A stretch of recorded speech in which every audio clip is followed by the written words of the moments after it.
Assalamualaikum warahmatullahi wabarakatuh.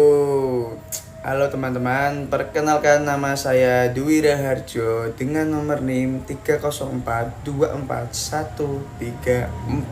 Saya dari kelas Metodologi Studi Islam A. Nah, di video kali ini saya mau ngobrol santai teman-teman dengan tema manusia dan doktrin agama dari filsafat. Jadi gini, sejak dulu banget manusia itu selalu penasaran sama hal-hal kayak dari mana kita berasal, buat apa kita hidup, dan siapa sih yang ngatur semua yang ada di dunia ini. Nah, disinilah teman-teman, agama hadir bukan cuma buat kebutuhan spiritual, tapi juga jadi panduan hidup biar manusia tahu arah dan tujuan hidupnya.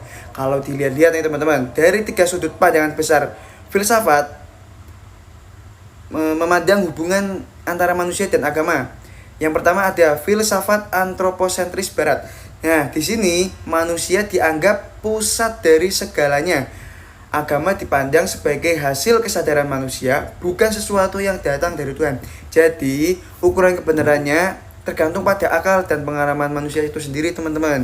Terus ada kedua, filsafat timur kayak Hindu, Buddha, dan Taoisme. Kalau di pandangan ini, manusia itu bagian dari alam semesta yang harus hidup seimbang dan harmonis, teman-teman.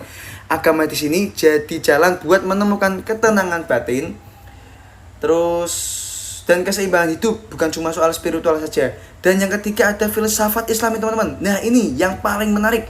Dalam Islam, agama itu bukan hasil pikiran manusia, tapi wahyu dari Allah yang jadi petunjuk hidup.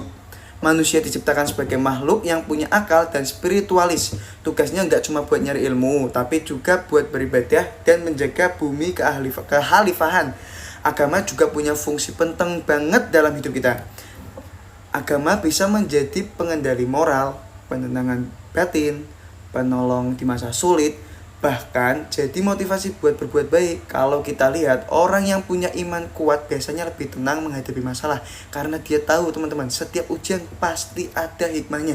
Selain itu, Islam juga ngajarin kita buat selalu penasaran dan ingin tahu.